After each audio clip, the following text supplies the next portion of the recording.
Live mula sa CLTV 36 Studio. CLTV 36 News. Maya Pabengi, Pampanga, magandang gabi, Central Luzon. Ako po si JM De Jesus at oras na para sa mga may init na balitang Central Luzon ngayong Lunes, June 30. Lalaki arestado matapos magripak ng shabu habang naka-live sa FB.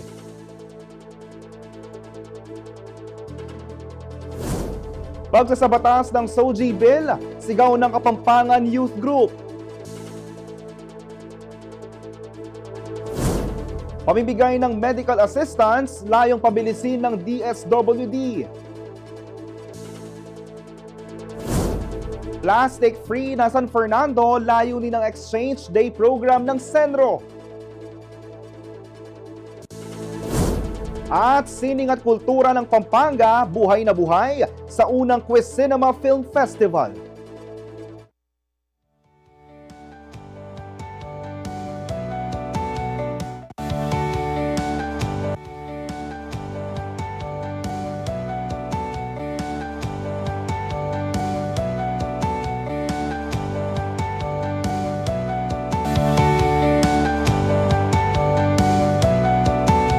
Tatlong drug suspect ang nahuli sa buy-bust operation ng Mabalacat City Police matapos isa sa kanila ang tila nagbigay ng hint. Natimbre kasi sa mga otoridad ng paglilipak nito sa Facebook Live ng umano'y shabu. Para sa detalye ng banalita, narito si MC Galang. Isang viral Facebook live stream ang nagbigay daan sa buy-bust operation ng Mabalacat City Police. Isang lalaki kasi ang makikitang live na nagre-repack ng umano'y shabu. Nauwi ang operasyon sa pagkakaaresto ng naturang lalaki at dalawa pang individual sa Barangay Sapang Biabas, Mabalacat City nitong Miyerkules, June 25. Kinilala ang mga suspect sa alias na Nono, ang drug pusher sa video, at ang users na sina JJ at Josh na nahulihan ng higit 40,000 pesos na halaga ng hinihinalang shabu, mark money at ilang drug paraphernalia. Nangyari yung operation noong June 25. Pero yung nag-viral, before pa yun, nakita na ng mga mga concerned citizen at saka yung mga barkada natin dito sa Mabalacat. Tapos yun nga, kinuha yung atensyon natin. Ayon kay Police Lieutenant Colonel Efren David Jr., hepe ng Mabalacat City Police, nakatulong sa kanilang operasyon ang mga impormasyon mula sa publiko. During the conduct ng background investigation, na-find out na involved nga siya sa drugs. Then nag-try nagkasa kami ng operation which turned out positive na nangyari noong June 25, 10 p.m. ng gabi. Then during the operation, nung pagka-buy-bust sa kanya, merong dalawa doon na scorer. Kaya naging 3 po yung uli namin nung gabi na yun. Sinampahan na rin umano ng kaukulang kaso ang 3 suspect na kasalukuyang nasa kanilang kustodiya. Bari doon sa nag-viral na nung nakita doon sa social media, kinasuhan namin siya ng 511, pushing at saka possession.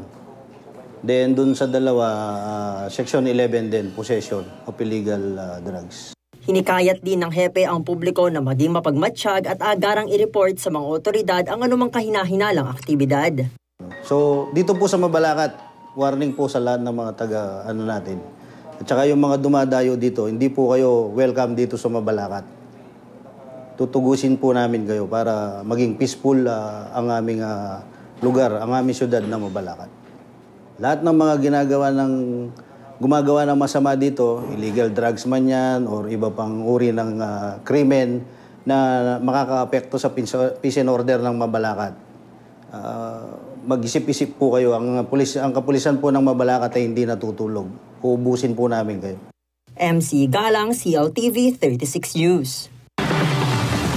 Samantala, umabot sa mahigit 85,000 persons deprived of liberty o PDL sa buong bansa ang pinalaya mula June 2024 hanggang May 2025 sa tulong ng pinalakas na paralegal services ng Bureau of Jail Management and Penology o BJMP, ayon sa Department of the Interior and Local Government o DILG. Sa report ng BJMP, 11,139 ang pinalaya sa bisa ng Good Conduct Time Allowance o GCTA. 8,200 to 80 naman dahil sa probation, 23 sa parole at 8,825 sa bail.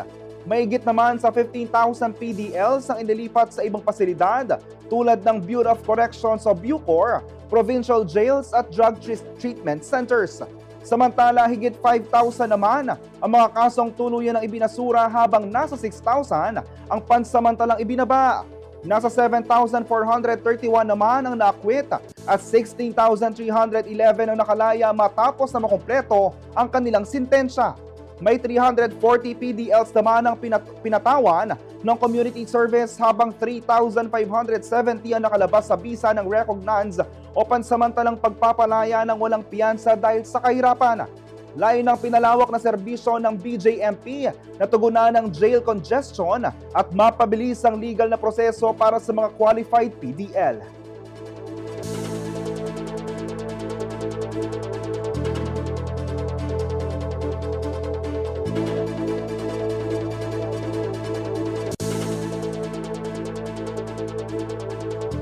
Samantala, formal nang nanumpa ang mga bagong halal na opisyal sa iba't ibang bayan at lungsod sa Pampanga sa ginanap na inauguration at oath-taking ceremonies ngayong Lunes, June 30. Magbabalita si MC Galang. Sa bayan ng Mexico, pinili ni Mayor Roding Gonzales na gawing simple at payak ang inauguration ceremony. Aniya, mas nararapat na ilaan ang pondo ng LGU sa mga serbisyong pampubliko kaysa sa granding selebrasyon. Pinigyang diin niya rin ang namanatiling simple ang mga aktibidad at pagtitipon ng LGU bilang pagpapakita ng ehemplo ng mga responsableng pamumuno. Sa naturang seremonya, limitado lamang ang mga dumalo kabilang ang mga department head, ilang barangay captain at SK officials.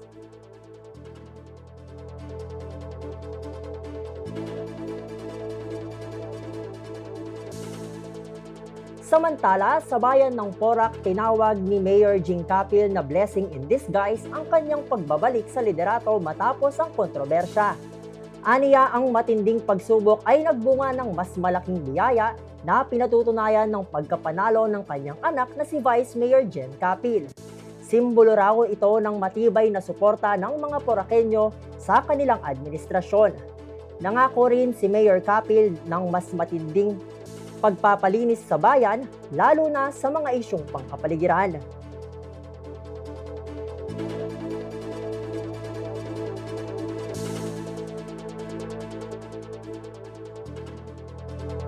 Sa City of San Fernando, formal nang nanumpa sa kanyang ikalawang termino si Mayor Vilma Caluwag. Ibinahagi niya ang mga prioridad sa kanyang bagong termino, kabilang ang pagtatayo ng City Hospital at Mobile Clinic bilang bahagi ng pagpapalakas ng healthcare system. Aniya, nakaschedule na rin ang groundbreaking kasunod ng pag-aproba at paglalaan ng pondo mula sa national government sa tulong ni Senior Deputy Speaker at Pampanga 3rd District Representative Aurelio Dong Gonzales. Samantala, nanumpa na rin sa tungkulin sina magalang Mayor Malu Lacson, Vice Mayor Eller Pecson at mga miyembro ng ika-12 Sangguniang Bayan. Pinangunahan ni Governor Dennis Delta Pineda ang inauguration rites na ginanap sa San Bartolome Parish Church. Dumalo rin sa oath-taking ceremony at nanumpa sina Pampanga 1st District Board members Cherry Manalo at Christian Halili. MC Galang, CLTV 36 News.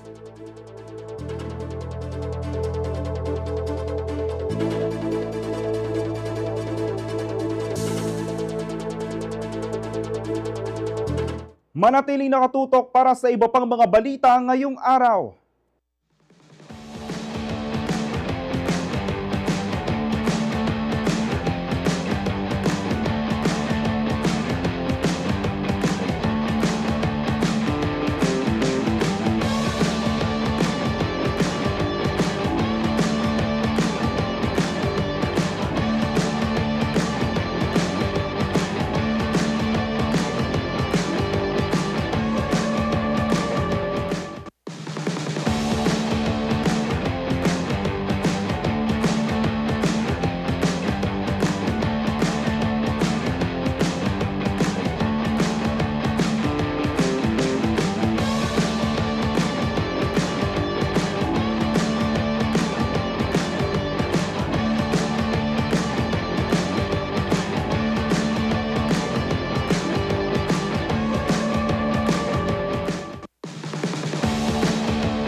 Tuwing Lunes, panoorin ng mga pelikula mula sa ating mga lokal na direktor at student filmmakers. Simula 3:00 ng hapon, abangan ng Open House Kino, tampok ang mga dekalidad na pelikulang pupukaw sa inyong puso at magmumulat sa inyong diwa.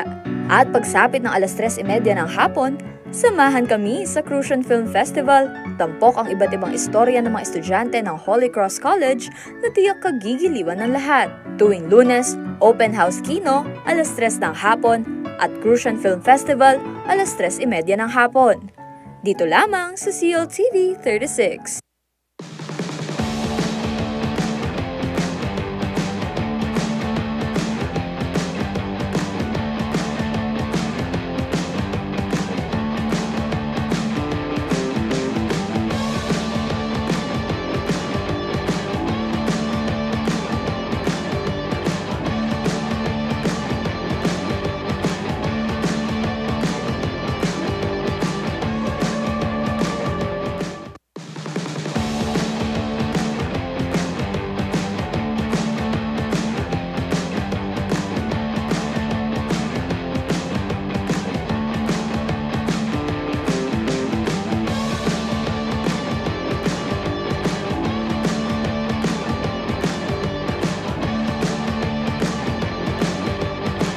Nagbabalik ang CLTV 36 News. Sa kabila ng masungit na panahon, hindi nagpatinag ang boses ng mga miyembro ng isang Kapampangan Youth Group at LGBTQI+ community sa ginanap nilang Pride Mobilization sa City of San Fernando, Pampanga. Panawagan nila, isabatas na ang SOGI Bill para sa isang lipunang pantay-pantay at walang diskriminasyon. Narito pong report. Sa gitna ng ulan at maulap na kalangitan, nagsama-sama ang mga miyembro ng LGBTQIA+ community at kayanakang Kapampangan for Democratic Society o KKDS sa Dolores Intersection, City of San Fernando, Pampanga nitong Sabado, June 28. Higit sa pagdiriwang sa Pride Month, panawagan nila ang agaran ng pagsasabatas ng Sexual Orientation and Gender Identity Expression Equality o SOGI Bill sa bansa. Ayon sa grupong KKDS, hindi lamang LGBTQIA+ ang may SOGI rights. Ang bawat isa ay dapat protektado mula sa diskriminasyon. Unang-una po ang SOGI Bill po kasi merong maling pananaw sa SOGI Bill. Ang pananaw po ng iba, lalo na yung mga konserbatibo nating kapatid po na ang mga moves po para sa mga ganitong mga batas ay para maghari po yung ang aming community. Hindi po yun ang aming intensyon. Ang gusto po namin ay pantay-pantay na karapatan, pantay na lipunan, makataruang lipunan po. Hindi po para maghari kaming mga bakla, yung mga members po ng LGBTQIA+ community.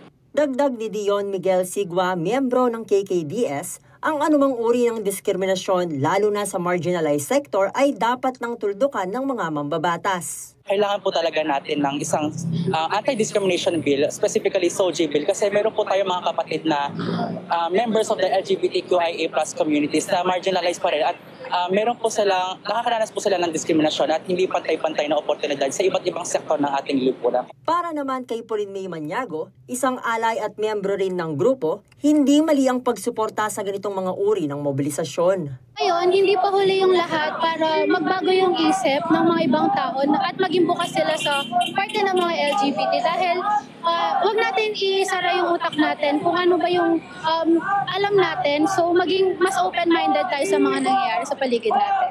Samantala, suportado rin ng estudyanteng si Charles Gabriel ang LGBTQIA+ community at ang mga ipinaglalaban nito. Okay naman po dahil karapatan din po ng mga tao yung paglaban po naman dapat para sa kanila. Kumbaga, may mga kaibigan po akong kumbaga, suporta lang din para sa kanila.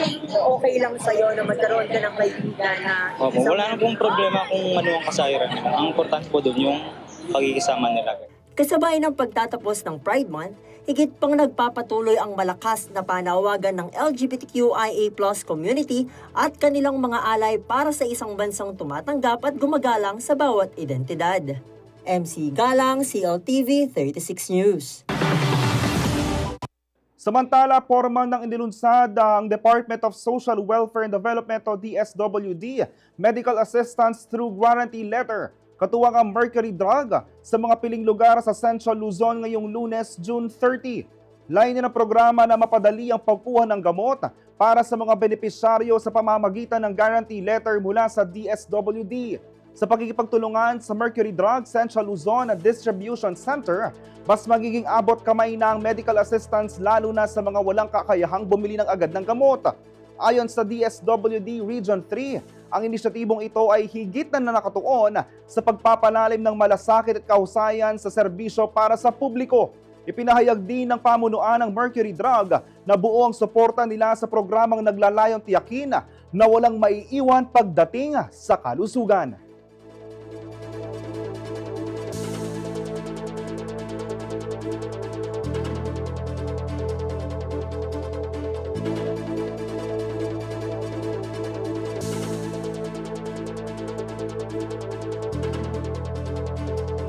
Sa ibang balita, sa kabila ng kabiguang maiuwi ang titulo, muling pinatunayan ni Pinay tennis star Alex Ayala na isa siya sa mga dapat abangan sa mundo ng naturang sports. Sa edad na 20, gumawa siya ng kasaysayan bilang kauna-unahang Pilipina na umabot sa final round ng isang WTA tournament. Magbabalita si Raymond Tasoy.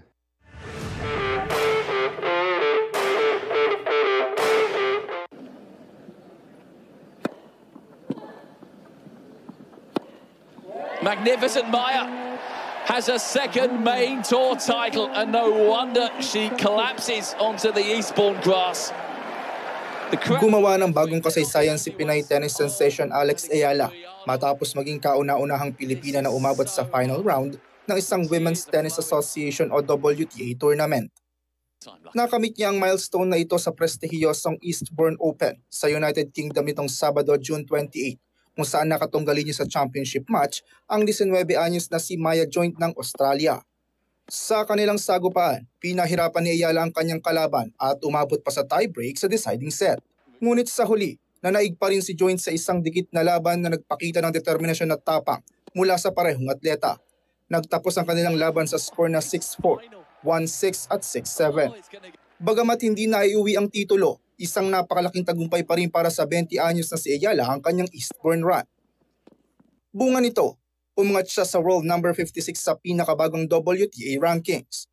Ito na ang pinakamataas na posisyong narating ng isang Pilipino sa kasaysayan ng women's tennis. Sa kanyang Instagram post, inamin ni Ayala na masakit ang kanyang naging pagkatalo, ngunit nagpasalamat siya sa kanyang team at supporters. Anya, ang laban ay isang hakbang patungo sa mas matataas pang tagumpay sa hinaharap. Sunod namang sasabak si Ayala sa Wimbledon main draw sa London, kung saan makakaharap niya sa unang round ng 2024 defending champion na si Barbora Krejcikova ng Czech Republic. At yan ang sports news ngayong araw. Raymond Tasoy para sa CLTV 36 Sports News. Manatiling nakatutok para sa iba pang mga balita ngayong araw.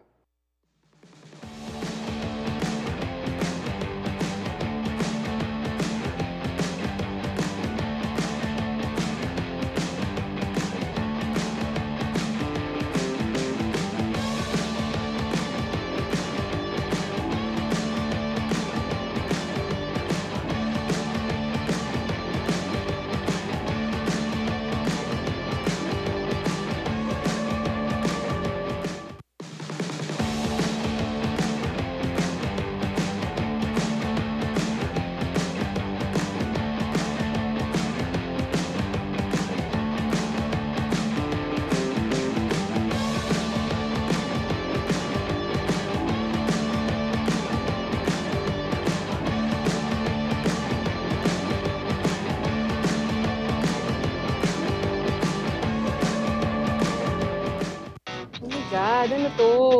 Ako? Seryoso? Kinakabahan ako. Parang mixed emotion.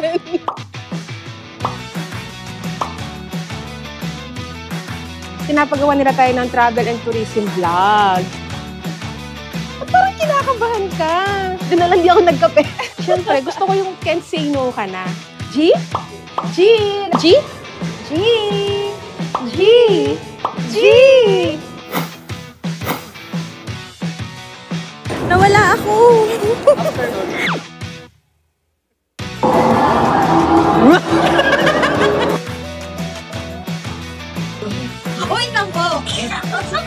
Kulang ako ng topping. sa... Ano? Inilagay ko lahat yung white chocolate chip. Mali. -5. Parang lahat na lang. Paano yung kapag kumuha ka ng bill? Curious po, ba't po number 7? Oo nga. See you on our next guest stage.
Nagbabalik ang CLTV 36 News. Muling nanumpa ang mga opisyal ng bayan ng Bacolor, Pampanga. Kasama ang bagong halal, bit-bit ang pangakong itutuloy ang mga programang nasimulan para sa ikauunlad ng kanilang komunidad. Nagbabalik si MC Galang. Sa isang misa ng pasasalamat at formal na panunumpa, opisyal nang nagsimula ang bagong termino ng mga halal na opisyal ng Bacolor, Pampanga nitong Lunes, June 30 sa Mini Convention Center ng bayan. Nanguna sa oath-taking ceremony ang kapwa re-elected Mayor Eduardo D. Mandato at Vice Mayor Ron Irvin Dunca, kasama ang mga bagong miyembro ng Sangguniang Bayan na nanumpa sa harap ni Municipal Trial Court Judge Honorable Richard Evangelista. Kabilang sa mga opisyal ng konseho, sina Angelina Angeles, Jude Edward Datu, Joe Derek Hizon, Efren Blanco, Carlito Laksa, Renz Louis Canlas, Aiza May Cunanan at Emily Valerio. Dito, nangako ang alkalde na ipagpapatuloy ang kanya 9-point agenda na sumasaklaw sa iba't ibang sektor. Alam mo, sabi ko nga kanina, I will continue yung aking 9-point agenda because in all aspects. Sa livelihood, sa kalusugan, sa pag-aaral ng mga bata, yung mga senior citizen, infrastructure development, agriculture, lahat yan. We have the 9-point agenda that I explain to the people kung ano talaga gagawin. Binigyang diin niya rin ang kahalagahan ng tapat at taus-pusong serbisyo para sa mga anak bakulod. Nagsasabi ako ng totoo, huwag kang magsinungaling sa tao. Gawin mo lang ang dapat para sa kanila, para sa bayan. Then, malalaman naman nila yun eh. Kung totoo ang ginagawa mo, kung totoo ang tao, hindi. Just serve with humility. Siyempre, hinihingi po yung suporta nila. My last 3 terms, lalo po natin pagigihan, yung pagsiservisyo. Kailangan po ang suporta nyo, ang tiwala nyo. Ibigay nyo po ito sa akin. Sinusiguro ko sa inyo, we will be serving much more kaysa sa nakaraan. Samantala, tiniyak naman ni Vice Mayor Ron Irvin Dunca ang legislative support sa mga programang ikauunlad ng Bacolor. Siyempre, nandyan ang mga infrastructure projects ng Villa de Bacolor. No? So, bilang kami naman sa legislative, bilang taga-review, taga-approve ng pondo, sabi ko nga, sumusuporta kami kay Mayor. At kung meron pa siyang ibang balak o planong gawin o gusto pang dagdagan ang kanyang mga programa, susuportahan po namin. Ipinagmalaki naman ni Councilor Efren Blanco ang karanasan at dedikasyon ng kanilang grupo bilang pundasyon ng mas maayos na pamamahala. So, siguro, peka masanting, nung naning masanting para balen, lalo na first class municipality na Keni. Kasi ikit ko niyang 11th Sangguniang Bayan kay panahon, administration, last term, 11th, 12 rini, new. Bali, maliwa Tilangan na experience at dedication, dedicated laging obrada. Aniya, mas maraming sektor ang masasaklaw ng mga proyekto ng kasalukuyang termino. So, from third class to first class, yung kakaiba na, siyempre, more services, more development.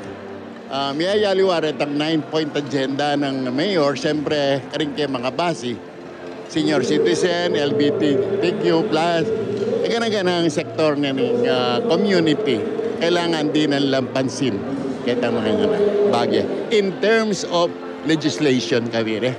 Para naman sa baguhang konsehal na si Jude Edward Datu, bibigyang prioridad niya ang mga kabataan sa pamamagitan ng sports at health programs. At syukepagin mo na bilang anak, tumutok in sports and maglingon ka rin kaya na kan and pong sana king health, matutukan mo rin uling kayang kabalan mi atsyubalaon na resettlements, matutukan la rin uling tao la rin bakulod.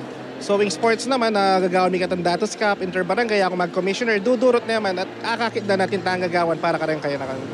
Bagamat bago sa posisyon, may malinaw na direksyon daw si Datu. Masaya ako at siguradong dakal ko balo karela at sana natin ko rin ayambag na pang millennial pamanungkulan kareng mas minuna kaya katamang manungkulan. At least kilala na ako bilang Jude Datu, ang pong agawa ko, imburi ko mga nanula paglingkuran din tao bakulod. Ngayon po yung anak yu, konsyal balane, halal na po. At ngayon po, agpang kaya po yung kakonsali bilang manungkulan para kaya ko yung serbisyong totoo yan po yung tatak Datu. Dakal pong salamat. MC Galang, CLTV 36 News. Samantala, hangarin ng City Environment and Natural Resources Office o CENRO ng San Fernando na tuloy ang maging plastic-free ang syudad. Kaugnay nito, muli nilang idinaos sa Exchange Days sa City Market Plaza nitong Miyerkules, June 25, kung saan ang mga single-use o disposable plastic ng publiko at mga namamalengke ay may kapalit na eco-friendly bags at ibang reusable products. Naglagay din ng sentro ng mga banner sa palengke para hikayatin ng mga Fernandino na iwasan na ang paggamit ng single-use plastics. Ang aktibidad ay alinsunod sa umiiral na ordinansa ng lungsod at sa agenda ni Mayor Vilma Caluwag sa Environmental Management and Protection ayon kay Officer Maria Teresa Doble.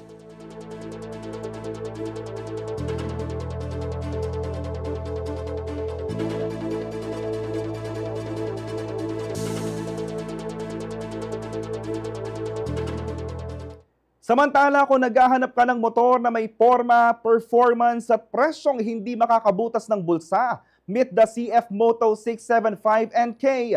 Powered by a 675cc triple-cylinder engine loaded with high-tech features na kaya makipagsabayan sa mga bigatin sa Street Fighter category. And the good news is, available ito sa Laos Auto Group kaya naman di na kailangan lumayo pa. Silipin natin kung bakit ito ang bagong hari ng midweight naked bikes.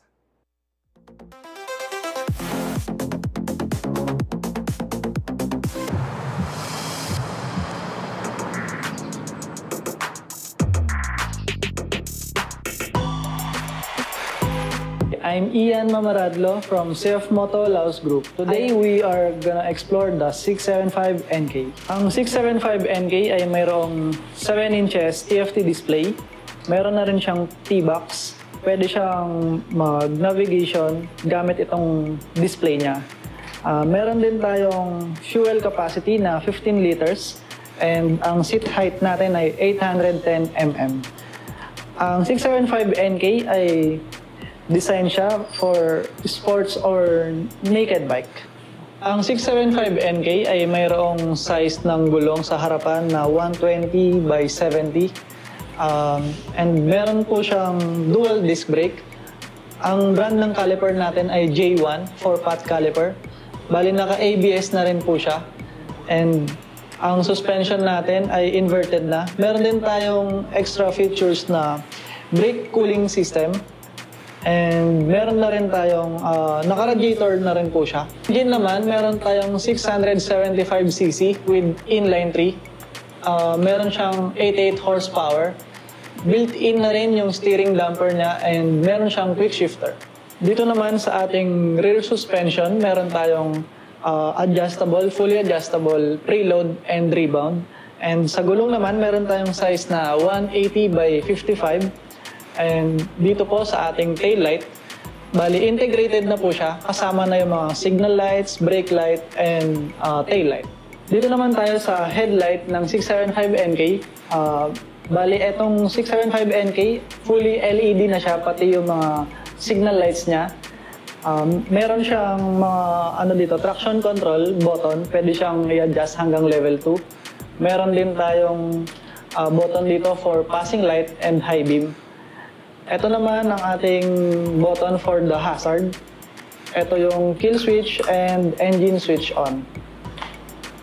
Busina naman dito sa left side and signal light button. Ang 675NK ay mabibili niyo siya sa halagang 409,900 dito sa CF Moto Laos Group, San Fernando, Pampanga. Meron tayong mode of payment na cash, bank PO, bank transfer, and manager's check or personal check. Ng 675NK, pag binili niyo siya, meron tayong free membership ng Emergency Roadside Assistance or Laos Group Cares worth 32,500. Valid siya for 1 year.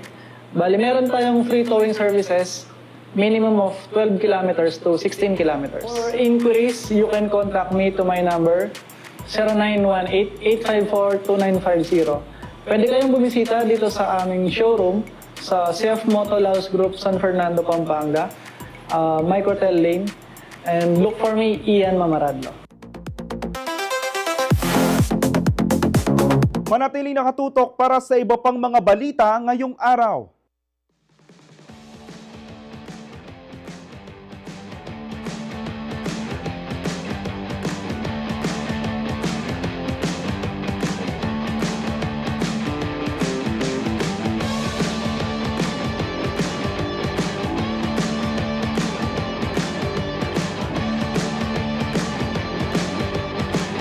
Nais naming iparating at ibahagi ang aming saya. Dahil nanalo ng 3 awards ang CLTV 36 sa 19th UPLB Gandingan Awards. Tagahabi ng kasaysayan para sa bayan. Yan ang naging tema ng nasabing kompetisyon. Nanalo ng Most Development-Oriented News Story ang Malaya Lolas Muling Panawagan, Most Development-Oriented Online Short Form Video ang Pinatubo Eruption 33rd Anniversary, at Most Oriented Talk Discussion Program ang So to Speak Malaya Lolas. Isang paalala ng pagtagaan, kakaisa at pag-asa ng mga kapampangan. Tuwid Kasa Division 6, login po ang Gandingan. Balen at balita ng CLTV 36.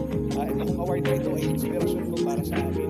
Sa kabila ng pagkatake ng mga trolls, ang pagtawag na bias, pag-ibig ang gustuhan, mga balita na aming ibabalita sa kabila ng mga katotohanan at pagproseso pagdampat sa aming tungkulin. The most development-oriented talk or discussion program ay ang So to Speak Malaya Lolas ng CLTV 36. Itong aming programa ay hatong po namin sa kanila at sa lahat po ng ating mga kasamang naninindigan at tumutulong po sa mga inabuso at patuloy at nagbabalita po. Makakaasa po kayong patuloy ang paghahatid ng CLTV 36 ng mga napapanahon at mahalagang balita at pagbibigay ng mga makabagong programa para sa inyo. Taos-puso po kaming nagpapasalamat sa inyong walang hanggang suporta at pagtangkilik sa CLTV 36.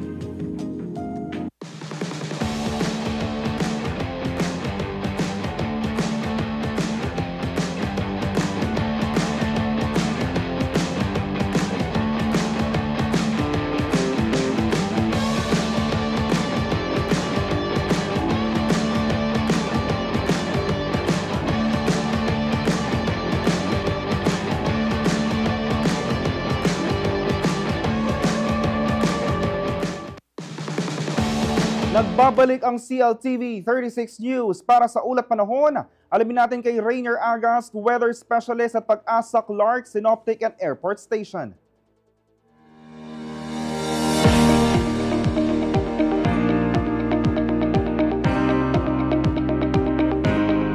Narito na po ang magiging kalagayan ng ating panahon ngayong Lunes, June 30, 2025.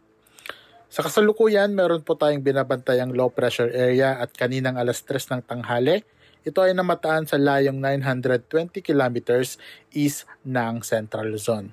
Samantala, southwest monsoon naman po ang nakakaapekto sa Visayas, Mindanao, Central Luzon at Southern Luzon. Ngayong araw, asahan po natin ng maulap na kalangitan na may kalat-kalat na mga pag-ulan, pagkulog, pagkidlat dito sa Bicol Region, Aurora at Quezon dahil po yan sa trough ng low pressure area. Maulap na kalangitan din na may kalat-kalat ng mga pag-ulan, pagkulog, pagkidlat dito sa Metro Manila, Visayas, Mindanao, Mimaropa, mga natitirang bahagi ng Central Luzon at Calabarzon dahil naman po yan sa southwest monsoon. Pinag-iingat po ating mga kababayan sa mga nabanggit na lugar sa posibleng biglaang pagbaha o pagguho ng lupa dahil po sa katamtaman hanggang sa kung minsang mga malalakas na mga pag-ulan. Samantala sa natitirang bahagi ng Luzon, naasahan natin ang bahagyang maulap hanggang sa maulap na kalangitan na may tsansa ng mga pag-ulan, pagkulog, pagkidlat, lalong-lalo na po sa hapon o gabi dahil naman po yan sa localized thunderstorms. Pinag-iingat pa rin po ating mga kababayan sa biglaang pagbaha o pagguho ng lupa kapag meron naman po tayong mga severe na mga thunderstorms. At yan nga po ang latest dito sa Pag-asa Clark. Ako po si Rainier Agas, nag-uulat. Pangalan ng ibabaw sa kompetisyon ng pelikulang Kulkul o Arobong Kamaru mula sa Holy Angel University, Ohio bilang First Best Film. Sumunod dito ang Mara and Pies Loving Pasalubong o Sans Rival ng National University Clark bilang Second Best Film.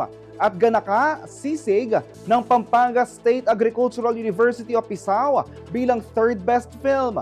Ginawara naman si Jewel Gomez ng HAW ng Best Director para sa Kulkul, habang si Lorenzo Guarin ang itinanghal na Best Actor sa kanyang pagganap bilang baste sa parehong pelikula. Nakamit ni Aya Ranas ang Best Actress Award para sa Sans Rival, habang si Sean Baluyot ng HAW at si Abby Maaghop ng COCAC mula sa Guagua National College ang nanalo bilang Best Supporting Actor at Best Supporting Actress. Para naman sa Special Jury Awards, pinarangalan sina Angel Martinez mula HAW at Maria Cristina Villanueva ng NU Clark. Hakot award din ang HAW sa mga kategoryang Best Movie Poster, Best Production Design, Best Screenplay, Best Cinematography at Pampanga Cultural Award. Samantala, itinanghal naman ng Guagua National College bilang Best Soundtrack Awardee. Layo na naturang film festival na isulong ang sining ang pelikula at kulturang Kapampangan.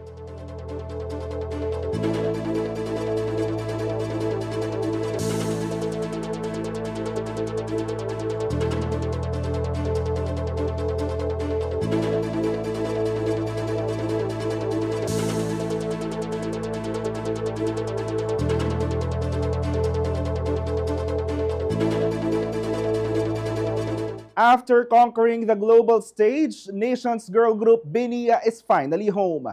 At isa sa isang explosive comeback fan meet sa MOA Arena, muli nilang pinadama sa Blooms kung gaano nila kamahal ang Pilipinas. Alamin ang buong kwento sa report ni Danny Cagino.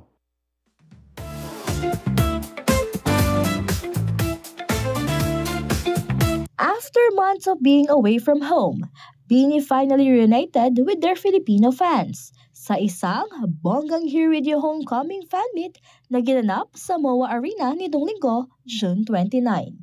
Fresh from their successful 15-city world tour, bumalik ang Nations girl group with a bang.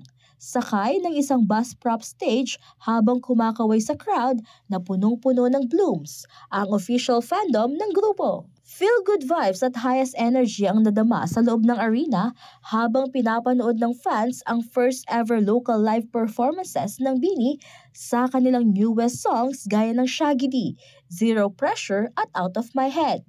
Bukod sa performances, nag-share rin ang girls ng mga kwento mula sa tour, from Canada to UK, US at Middle East. Touching din ang moments na ibinahagi nila, lalo na't sold out halos lahat ng tickets sa show at pati non-Filipino fans ay kabisado ang lyrics ng BINI songs. To show their appreciation, namigay ang BINI ng pasalubong galing sa 15 cities na napuntahan nila. At hindi lang yon, dahil bilang major surprise, na-launch na rin ang BINI Cosmetics, isang cosmetic line curated and developed by BINI mismo. Perfect ito para sa mga fans na gusto ng BINI-inspired looks. Samantala, inanunsyo ni Joanna, ang leader ng group, na magpapahinga muna ang BINI ngayong July. Pero don't worry, may naka-line up naman na content at surprises para sa mga Blooms habang naka-break sila. Danny Cagino, CLTV 36 News.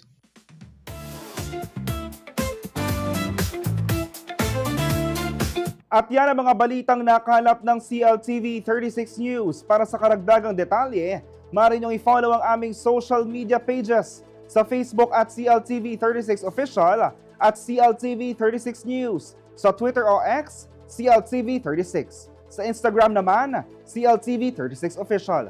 Kung nais yung balikan ng mga programa ng CLTV, pwede niyong bisitahin ang aming YouTube channel at CLTV 36 Official at syempre ang aming website www.cltv36.tv. Mapapanood din ang mga programa ng CLTV nationwide via Signal Channel 115 at sa ating 38 cable partners. I-promote ang iyong negosyo para mas marami kang maabot sa TV at social media sa pamamagitan ng pagkikipag-partner sa CLTV 36. Magpa-advertise na at i-feature ang iyong produkto o serbisyo sa aming mga news at public affairs program.